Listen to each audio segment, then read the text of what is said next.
para más detalles en TVU Noticias Central. Hablamos de las viviendas en el principio del programa, de la importancia de construir y buscar viviendas que estén acompañadas de espacios que realmente sean seguros para todos los habitantes de la región y de nuestro país. Y que da cuenta al final de lo que ocurre con los desastres socionaturales también que hemos tenido en la región. Oye, ¿qué tienes tú en la mano, Conci? ¿Tiene relación con la remoción en masa? ¿Será con la remoción en masa o no? ¿O estará ocurriendo esto? Y te quiero mostrar algo que te vengo preparada. Te apuesto que tú hiciste esto cuando eras niña. A ver. ¿Sí o no? ¿Me vas a creer que sí? Y que mi hija también lo hace, le encanta jugar con las hojitas y con las uñas. ¿Será correcto esto? Bueno, se lo vamos a preguntar aquí a nuestra especialista porque hay una realidad inquietante por parte de los científicos respecto a lo que está ocurriendo con el boldo. Y por lo mismo el día de hoy queremos también entregar esta información con base científica con una tremenda especialista, Conci, que tú nos vas a presentar. Así es, Lubia Güedes también, ¿cierto? García, bióloga doctora en Ciencias Biológicas, área botánica UD, que trabaja en el laboratorio de semioquímica aplicada de la Facultad de Ciencias Forestales. ¿Qué pasa con el boldo? Efectivamente está en peligro, es lo que queremos hoy día ir, ¿cierto?, comentando en esta oportunidad, ¿cierto?, junto a Lubia. ¿Cómo estás? Un placer que puedas acompañarnos en esta jornada de mañana. ¿Jugó con las hojitas o no? Lamentablemente no. Mi niñez no estuvo en Chile. Soy chilena, pero... y los boldos, el boldo propiamente tal está solamente en nuestro país. Sí, una especie nativa de Chile. Y este insecto del que queremos hablar hoy también es una especie nativa chilena. Es... tanto como decir está el boldo en peligro, va a desaparecer el boldo en un corto plazo, no podríamos asegurarlo, pero sí es una especie, no solo está amenazado porque se sobreexplota el boldo, porque sus hojas se exportan y no se cultiva, lamentablemente no se cultiva plantaciones de boldo para producir hojas y exportarlas, pero si nosotros unimos todos estos cambios que hay a nivel de clima, con el ataque que está haciendo este insecto, que es un insecto pequeño, que no vemos el insecto, sino vemos el efecto del insecto, muchas veces pasa desapercibido a los humanos, que no está entrenado, y a larga podríamos decir que con aumentos de temperatura, aumentos de la sequía o estrés por déficit hídrico, podría haberse comprometido quizás poblaciones de boldo. Miren, en el video Wolf estamos mostrando parte de lo que, alguna reseña que está vinculada a lo que es el boldo propiamente tal, endémico de Chile. Puede medir hasta 20 metros. Más conocido, el nombre científico es Peumus boldo. Peumus boldus, sí. De ahí viene el nombre común. El nombre común boldo, entonces se tiende a confundir un poco con el peumo, que es Pictocaria alba, que es otra especie que no tiene su nombre científico, el nombre vulgar o común. Por ejemplo, acá nosotros estamos viendo en pantalla lo que es también esta planta específicamente. Me gustaría que nos pudiera contar, profesora, algunas características también de ella. Sí, el boldo tiene importancia, no solo una especie nativa, una especie endémica de Chile, nativa y endémica de Chile, sino también tiene importancia medicinal. Muchos consumen el té de boldo por sus propiedades medicinales, o sea, el boldo es muy utilizado por sus propiedades medicinales. Se extrae del boldo un alcaloide que se conoce con el nombre de boldina, que es un alcaloide que tiene muchas propiedades medicinales, pero no es el único que está en el boldo, ni es lo único que se comercializa, o sea, no se consume el boldo solo por alcaloide, sino porque tiene fenoles, porque tiene aceites esenciales que son muy importantes. Si rompemos la hoja de boldo, ustedes lo experimentaron, se siente un olor muy rico, ese olor es debido a los aceites esenciales aromáticos que todos tienen propiedades tanto medicinales, también herbicidas, también insecticidas. Lubia, podemos ir reconociendo también las características del boldo endémico de nuestro país, pero también las características de este mosquito. ¿Qué pasa con él y de qué manera puede atentar contra la vida efectivamente del boldo? Sí, este es un insecto, pero es un hábito poco común entre los insectos y es el inducir una estructura que se llaman agallas, o sea, científicamente se llaman agallas, las podemos decir que son como tumoraciones que no solo se presentan en el tallo, se presentan en muchos otros órganos de la planta, pero en el caso del boldo en el tallo. Y el mayor problema es que este insecto tiene la capacidad de poner sus huevitos y hacer su estructura en el sistema vascular de la planta, que es como el sistema vascular de los humanos o de cualquier animal, y una vez que el insecto emerge, el sistema vascular se rompe y se pierde la conexión desde donde está en la estructura esta, la galla, este tumor, hacia arriba y por supuesto no hay circulación de nutrientes, no hay circulación de agua y las ramitas laterales, que son las que están afectadas, mueren. De hecho, aquí en la Universidad de Concepción con Campus Naturaleza se ha fomentado bastante lo que son los baños de bosque específicamente. Sí. Y acá cuando nosotros teníamos la planta, su olor no era como perceptible, claro, pero uno al hacer el ejercicio de romper, sentir su textura, sus colores, esto tiene algo, yo creo que también apoya o de alguna forma ayuda al sistema inmunológico, yo creo. Sí, es que el boldo por todos estos compuestos, ricos en compuestos, como te dije, alcaloides, aceites esenciales, fenoles, es muy consumido, quizás se consuma más en el extranjero, se exportan las hojas de boldo anualmente, ingresan una buena cantidad de millones de pesos por la exportación de boldo, por sus propiedades, donde la primera referencia de las propiedades medicinales de boldo está en Europa. O sea, se consume mucho en Europa, se consume en partes de América Latina. Tenemos muestras de té de boldo traídas de Brasil, claro, para hacer el estudio, o sea que se consume mucho, pero estas propiedades también pueden ser afectadas por este insecto. Ahora, o sea, que no solo rompe la estructura. ¿Este insecto solamente afecta al boldo o a otras plantas también? No, esta especie solamente es una especie nueva que estamos describiendo en colaboración con otros profesores de acá de la Universidad de Concepción y también de la Universidad Federal de Río de Janeiro. Es solo del boldo, es exclusivo del boldo, solo lo vamos a encontrar en el boldo. Si perdemos al boldo, perdemos la especie y viceversa.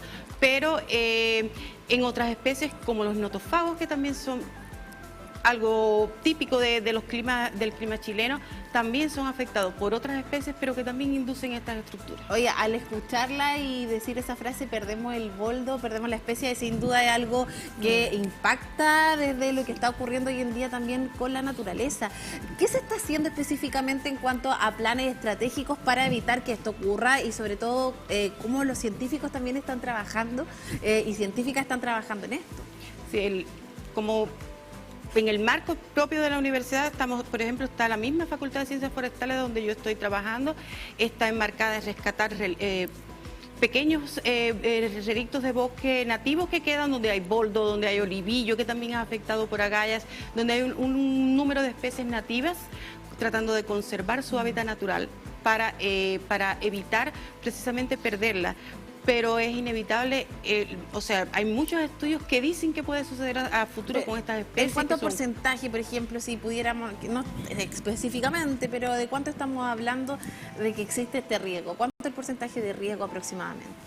Es que habría que, sería muy arriesgado decir un porcentaje, claro, pero sí la posibilidad, sobre todo, porque en el bosque se establecen muchas dinámicas, no solo se compite entre la planta, claro, y el insecto, claro, sino se compite con las otras plantas por suelo, por luz, por espacio. Entonces habría que modular todo eso, poner en un gran computador todos esos factores de riesgo, pero si sabemos que hoy el insecto no es una plaga, pero los insectos son dependientes de la temperatura, como casi todos los organismos vivos, dependemos de la temperatura. Se produce un aumento de 2 grados de temperatura, por ejemplo, lo que hoy el boldo es capaz de lidiar con este insecto, quizás no pueda lidiar y deje de ser una relación donde no hay mayores daños a convertirse en una relación donde este insecto puede ser una plaga. No es el primer caso que se reporta en la literatura. Hablando de plaga también, y de, obviamente que tengamos una triste noticia como la pérdida obviamente de este tipo de planta que sirve medicinalmente, sirve para varias cosas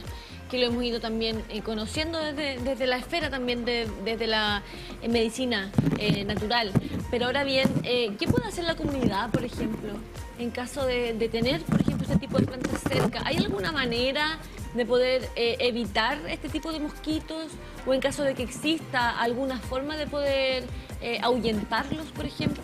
Sí, es difícil el control del insecto, es difícil porque es un insecto que la mayoría de su ciclo de vida, desde que es huevo hasta que se convierte en un adulto, vive en estas estructuras, entonces su control es difícil. Emerge el adulto, más o menos no sobrepasa 5 días quizás de su vida libre y vuelve a inducir la estructura. Entonces, hablar de control es difícil, requiere de muchos estudios para nosotros lograr el control. Creo que está encaminado a hacer, a fomentar la especie, mientras que el insecto tenga otras especies donde él también, o otros árboles de la misma especie donde él inducir la galla, por supuesto que va haber menos efectos sobre un mismo árbol. Si nosotros tenemos un solito árbol, él va a sufrir porque esos insectos no se alejan de ahí.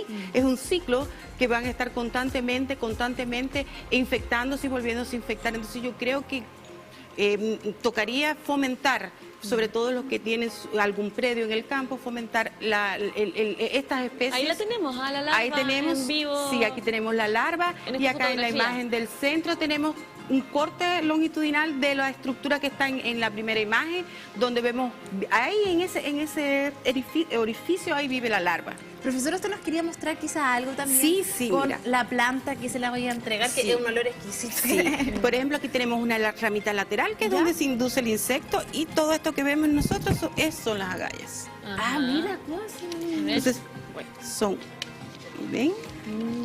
O sea, ahí está La larva. ahí está vamos a mostrarlo aquí a la cámara. O sea, internamente está la larva Sí. ahí. Mire, ahí está. Entonces, cuando esa larva... En esos como saquitos, ¿vieron ahí en imagen? Son como unas estructuras fusiformes, un hinchamiento del tallo. Cuando la larva emerge, todo el tallito muere porque su sistema vascular murió. Y a pesar de que muere el tallo, la planta y las hojas siguen creciendo. Todo muere. Todo muere. Ay, Mientras qué que él está vivo, no hay ningún problema. El problema es cuando él emerge, que rompe la estructura completa de esta ramita y ella muere. Estamos perdiendo aquí área foliar, que es la que produce los fotoasimilatos con que se alimenta el árbol. Qué importante. Y podemos estar mostrando en vivo y en directo para que la gente vaya conociendo la realidad que va muchas veces afectando sí, en este caso al boldo. Muchas veces las vemos y nadie sabe que es una estructura. O sea, cuando vean Vivo esto en un insecto. boldo es porque ya está infectado. Sí. Y ahí no podemos, ahí, por ejemplo, No podemos hacer nada. ¿Qué puedo hacer ahora yo para ayudarlo? Nada. sea, solamente pensar, o sea, si nosotros podemos fomentar la especie, Sí. va a haber menos competencia del insecto por por otros árboles, y entonces se ve menos el daño en ¿Pero una muere sola especie. completa la rama o muere No, solo esta ramita? esta Porque ramita, uno pero- intenta pensar como ya, Claro. si está la larva solo en esta ramita, sacar esa Y si rama la corto, y dejar, sí. y dejar viva... El problema está en que esto es muy representativo. Yo fui aquí al campo y saqué una ramita y ya, pero hay ramas que están, bueno, no Completa. tenemos unas imágenes aquí, pero hay ramas laterales, sobre todo donde nosotros hacemos el muestreo, que es en la Estación Biológica Terrestre, que están muertas porque está completo el tallo. Oh. Entonces, cuando emerge, se muere completo porque pierde la conexión vascular. O sea, cuando no es ve que algo se- así hay que ponerse triste. Sí, no, Sí. pero hasta ahora el insecto está viviendo bien con el árbol, así que esperemos que a futuro seamos capaces Mira, de mira ahí. tener... A ver. Sí, Ahí lo abrí, pero no se nota. sí, se nota, bueno, ¿Sí? quizás en la cámara no Ahí. se vea, pero sí vemos aquí la hendidura. Ahí está.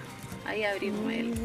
¿Y estas están claro. libres del árbol? Ahí ¿No? está. Voy a tratar de buscar si es que hay... Sí, había una de las, yo las revisé ahorita, que esta no tiene. Por ejemplo, no aquí tiene... mira. O sea, esta es como la que está sana y esta está enferma. Sí. Aquí no tenemos más. Sí, aquí yo había visto, yo creo que eran ¿No será esta? ¿Esa? esas. ¿Ves? Que Mira. ya aquí no hay crecimiento, si te fijas, aquí la yema, que es lo que debía estar acá, la yema, ya murió. Qué impresionante, cómo poder ir retratando en este caso estos insectos endémicos que muchas veces son desconocidos y que pueden sin duda generar estas problemáticas para plantas que son tan parte, ¿cierto?, Sí. de nuestro país. Y que forma parte de nuestra cultura. De hecho, yo le iba a preguntar, desde la política pública aquí en nuestro país, ¿cómo estamos protegiendo las especies endémicas?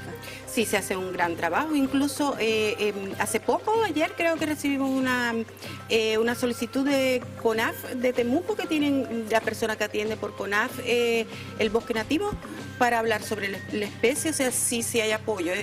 Por ejemplo, en el caso de esta investigación se sostuvo con el apoyo de la Agencia Nacional de Investigación a través de proyectos, y si hay apoyo, si se hace trabajo. Creo que tengo entendido, aunque yo no trabajo con las forestales, que las empresas forestales también están haciendo trabajos de protección de reductos de bosque nativo, y a fomentar la siembra, Sí. la siembra de También las especies aprovechar nativas. de comentar sobre el trabajo que realizan en la práctica como ciencia forestal, como la misma Universidad de Concepción. ¿Cómo es todo ese desafío desde lo práctico con, obviamente, estas nuevas generaciones de estudiantes que van formando parte de estas clases? ¿Cómo se lleva, ya que ya ingresamos durante esta semana? Contar, por ejemplo, aquellas clases más destacadas que también están al servicio del poder comprender todo lo que tenemos en cuanto a flora. Sí, es importante destacar que sin los estudiantes, bueno, necesitamos el financiamiento, por supuesto, el dinero para poder investigar, porque esto lleva recursos, pero también sin los estudiantes es imposible hacer ciencia, porque ellos son los que muchas veces trabajan en estos temas, en estos proyectos. De hecho, en el proyecto, que es un proyecto postdoctoral, el que yo ejecuté el estudio del boldo, tenemos 2 tesis de estudiantes de ingeniería en biotecnología recién egresadas. Una de las estudiantes se egresó ahora este año, el otro estudiante egresó hace 2 años atrás.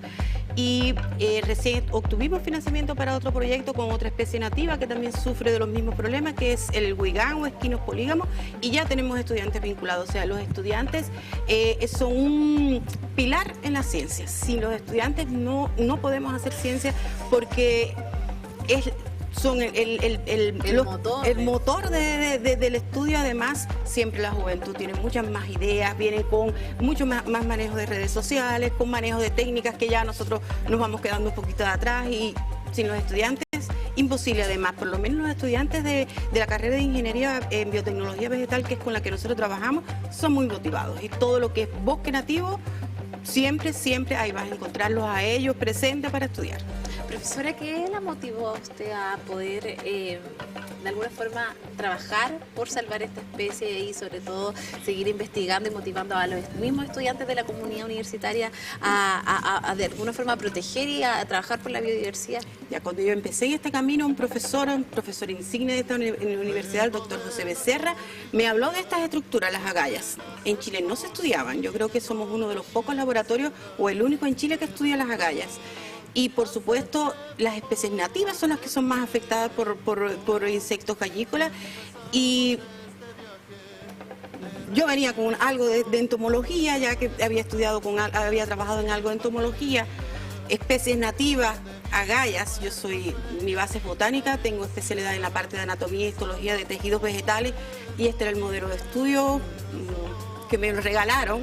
Entonces ahí yo empecé a hacer una indagación de qué especies y qué importancia tenían estas especies para la comunidad, o sea, ya sea por su uso, ya sea por no solo medicinal, ornamental, y de ahí fue que surgió mi motivación. Y creo que mientras tenga fuerza y dinero para investigar, porque son importantes en la ciencia, voy a estar trabajando con esta relación y especies nativas. Y felicidades por todo el trabajo que van realizando al servicio de la flora de nuestra región y nuestro país. Un saludo a cada una de las personas que forman parte de nuestra universidad, ¿verdad?, de Ciencias Forestales en esta temática. Tenemos el www.forestal.udec.cl para que desde ya las personas puedan conocer en detalle todo el trabajo que se realiza. Saludar a estudiantes también que van ingresando, sí, ¿verdad?, este año a todo este trabajo tan importante, también colaborativo, ¿verdad?, y que da vida y frutos con tantas investigaciones que son un aporte para nuestra región y nuestro país, Pame. Así es, profesora, queremos agradecerle todo este conocimiento y sobre todo también los datos que nos entregó respecto al boldo, y que sin duda cuando nos encontremos ahora con uno de ellos vamos a acordar de... Yo creo que todo el mundo va a mirar. Yo tengo anécdotas de estudiantes que me toman fotos. Mire, profe, me encontré un boldo con agallas, y le toman fotos. Entonces es emocionante cuando un estudiante hace eso, porque te recuerda, pero no te recuerda solo como ser humano, te recuerda también como que le enseñaste que eres una agalla. Entonces eso yo creo que es hermoso, y es la huella que uno va dejando. Y acá con una mujer que tiene muchas agallas. Sí, muchas agallas. Nos vamos a ir a una pausa comercial y ya volvemos a modo verano, y haciendo las 11:46. Donde reinará el amor en los que siembran fe en su libertad desde siempre.